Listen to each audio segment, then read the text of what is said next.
Grow up, Peter Pan. Grow up, put your big boy pants on. Okay. Okay. What's more negative? A 5-minute exercise that feels a little uncomfortable, or living a life of like quiet desperation for the next, I don't know, Mhm. 25 years because you were too afraid to confront the truth.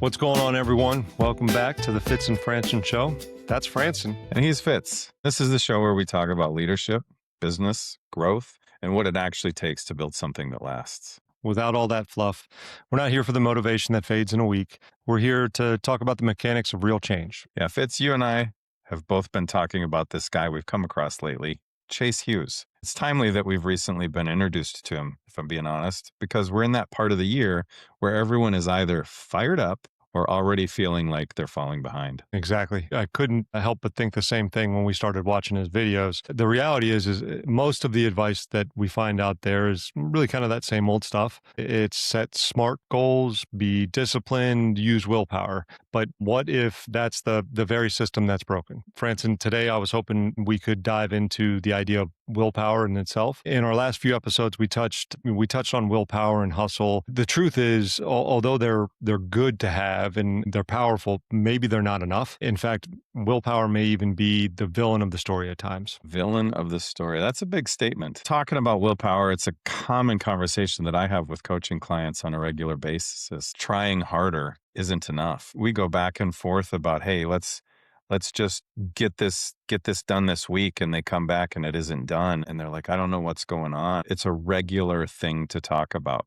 Another great book by Dr. Benjamin Hardy. You guys have heard me drop his name a few times, but he has a book called Willpower Doesn't Work. It just talks about there's a handful of other tools out there that can really help you get to where you're going without feeling like you're a loser. I mean, we've been told that willpower is supposed to be this holy grail of achievement. And most of us have met somebody that it seems like they can just will their future into existence. Hughes argues, and the science actually backs him up, that relying on willpower is like trying to hold a beach ball underwater. You can do it for a while, but eventually you get tired and it shoots back up to the surface. Yeah, hearing that might be a hard pill for a lot of us to swallow, that we can't necessarily will everything into existence. Truth be told, the beach ball popping up to the surface moment, metaphorically speaking, for a lot of us when the guilt and the frustration really set in, you probably have a tendency at that moment to think, what's wrong with me? Why can't I stick with this? But the problem, truthfully, isn't you. It's the tools that you're using. Ultimately, you're bringing a knife to a gunfight. Yeah. Yeah, that's a great analogy. Nobody would do that. Yet we find ourselves doing that. I mean, I know I'm guilty of this. I've done the exercise of having my goals plastered on the wall. My intentions, they're pure as gold, but my behavior didn't fundamentally change. I was trying to will a new outcome while operating on an old system, and it's exhausting. Ultimately, it's defeating. Yeah, for sure. Look, we've all lived that 100%. There's no doubt. You tell yourself, this is the year I'm getting in shape, right? Six pack by summer. Yeah, heck yeah. It's almost there, I think. Almost there. Fortunately, I got a little bit of time, I think, before summer gets here. Or maybe the thing you're telling yourself is, this is the year we double our business. Yeah. You have the motivation and your goal is certainly worthy, but you're fighting against your own brain, your own comfortable habits every single day.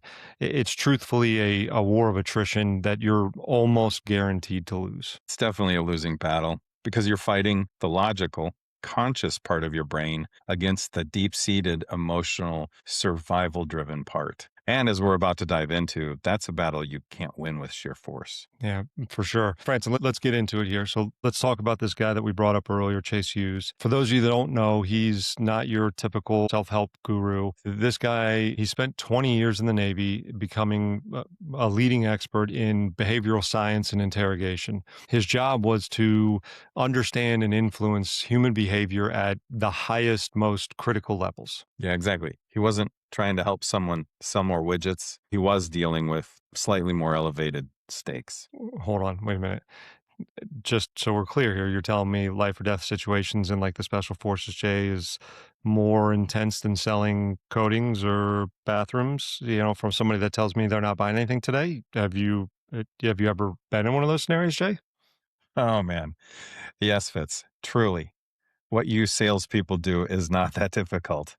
Now, can I get back to this, Hughes? I mean, awesome. Sure, fine. Okay. So anyway, what he discovered in those actually difficult situations, Fitz, was that the same principles that apply in an interrogation room can apply to our own lives. His core premise is that traditional goal setting fails because it only speaks to our logical brain or the prefrontal cortex. It completely ignores the limbic system, the emotional, instinctual decision making part of our brain. Yeah, essentially, this is like trying to convince, for example, a lion not to eat by showing it a PowerPoint presentation. The lion does not give a damn about your animations or your gifts, and certainly least of all your logic. All that meat eating machine cares about is survival instincts.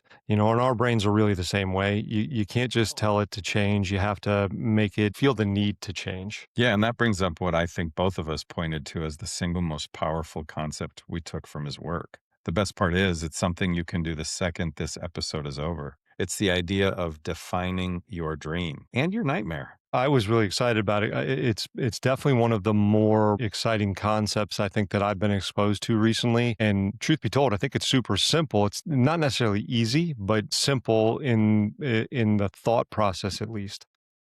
Yeah. So here's the exercise.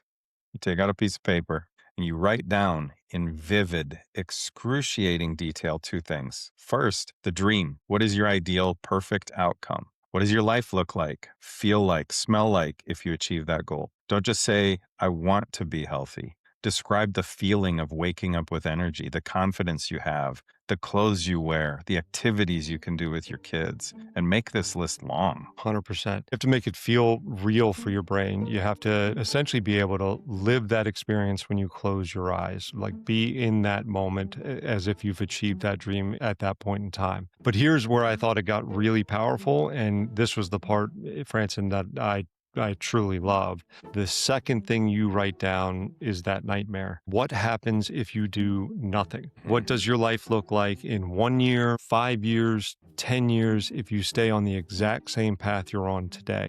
And again, you have to be brutally honest and specific about this. The stress, regret, missed opportunities, the health problems that you might still have. You have to make the pain of staying the same even greater than the pain of changing. That's really, I think, the secret of this, that you're not relying on willpower anymore. You're creating like emotional leverage, and your brain, that like survival driven limbic system you mentioned earlier. Now what that's doing is it's seeing the current path as really truly a threat to your survival, and it will do anything to avoid that nightmare scenario. For instance, we were talking about this after we watched a video. I couldn't pinpoint why this resonated with me so much, and this morning I had the app set up on my phone where it goes through like different pictures and that kind of thing every hour. I think it's a really cool thing. If you don't do it, I recommend it, because I get pictures of my kid that pop up that I haven't seen in a long time. Yeah. Unfortunately, the one that popped up today happened to have been a big motivator for me a couple of years ago. And unbeknownst to me, it was actually doing this nightmare scenario. I actually, over the last couple of years, have lost,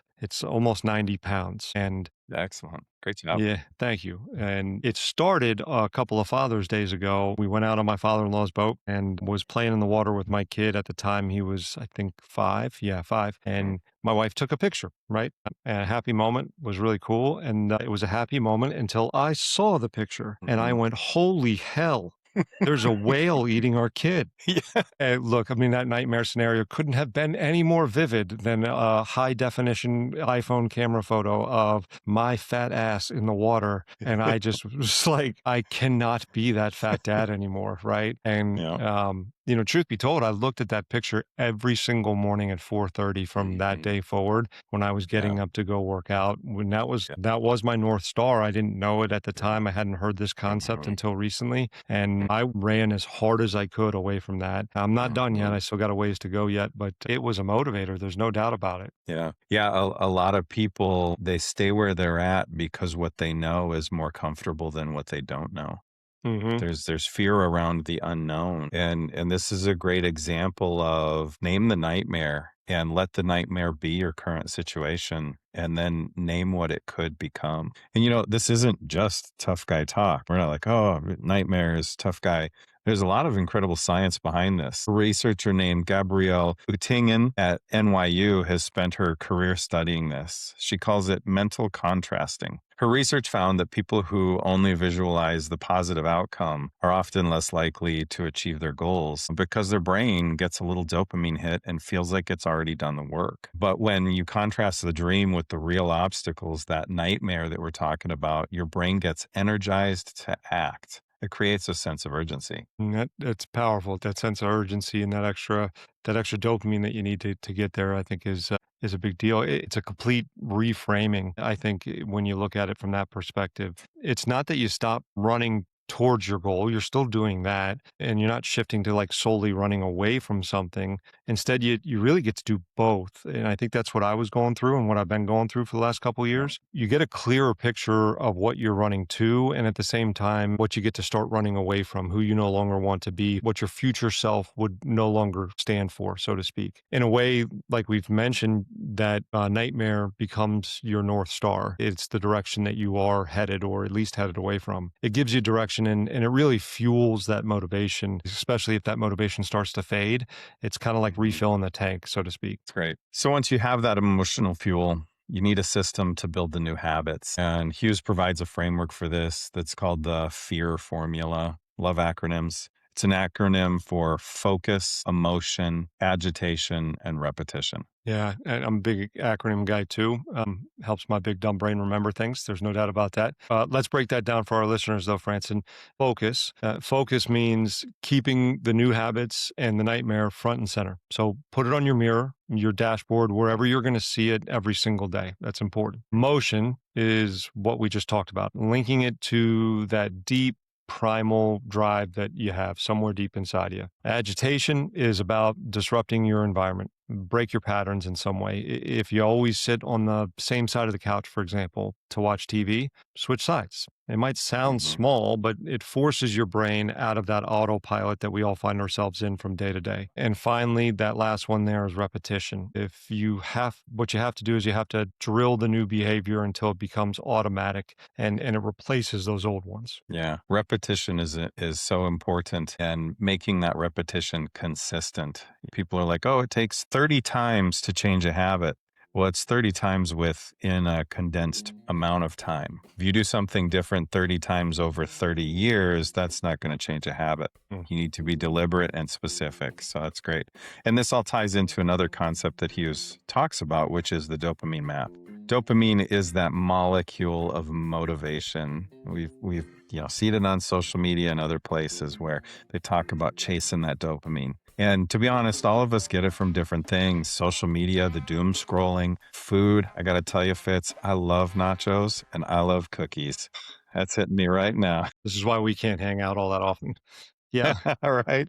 Yeah. Some people, not me, but some people that dopamine hit is exercise, and others it's work. Knock the stuff off your list and get it done. He suggests you literally map out where your dopamine is coming from now, and then design a future map of where you want it to come from. You consciously shift from low value dopamine hits like scrolling social media to high value ones that actually align with your dream. Yeah. I really like this concept as well. You're not just trying to just cold stop dead habits. You're actively replacing them. I think that's important. You have to be able to give your brain new and better sources of that quote unquote feel good chemical that's aligned with your goals. You're actually literally brainwashing yourself, but in a positive way that serves you. So this has been a lot of theory, Fits, but it's all incredibly actionable too. Let's boil it down to, let's say, 3 things our listeners can do today. Sure thing. How about number 1, do the dream versus nightmare exercise. Don't just think about this. Write it down. Shocking. I'm telling you, write something down, right? But write it down. Get emotional about it. It's okay. Make it visceral. This is really, I think, the foundation of this process. It's the foundation of everything here. Yeah. Yeah, I do that exercise with coaching clients, and I call the activity a day in the life of future. And pick your timeline, pick 1 year, 3 year, 5 years, pick 10 years out. And take your time writing it. It should be a detailed story that you want to make reality in the future.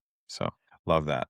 Jay, if I could make a suggestion too, I know you and I use some AI tools. There's some cool things out Mm, there. You could plug some of this stuff in and get an actual like visual. Like if like yeah. for example, if you were trying to like I want to lose the weight, right? What Hmm. would I look like if I had this in five Yeah. years, 2 years, whatever it There we is? go. What would it look like if I kept eating the same way Yep. that I eat now? I don't want to Hmm. know what that would produce on Yeah. AI because they can get pretty aggressive.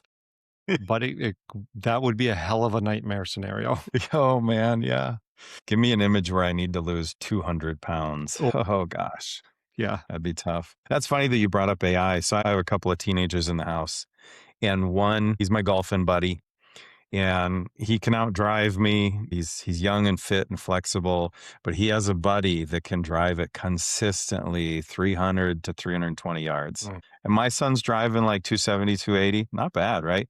And he's like, Dad, I need to drive as far as him. So he used AI to actually write up a workout designed to increase the distance he drives the ball. mm. Pretty cool. Pretty custom tailored. My other son wants to focus on calisthenics, and he's used AI to write up a workout for him to be more focused on like body movement and stuff. I So, like it. way off track there. We're back on track. Mm. Number two, identify one pattern to agitate, just one. Take a different route to work. Eat lunch with your non dominant hand. I think that one's hilarious. First off, it's going to take you twice as long to eat. Switch a utensil to your non dominant hand and you poke yourself in the eye or something, right? Yeah.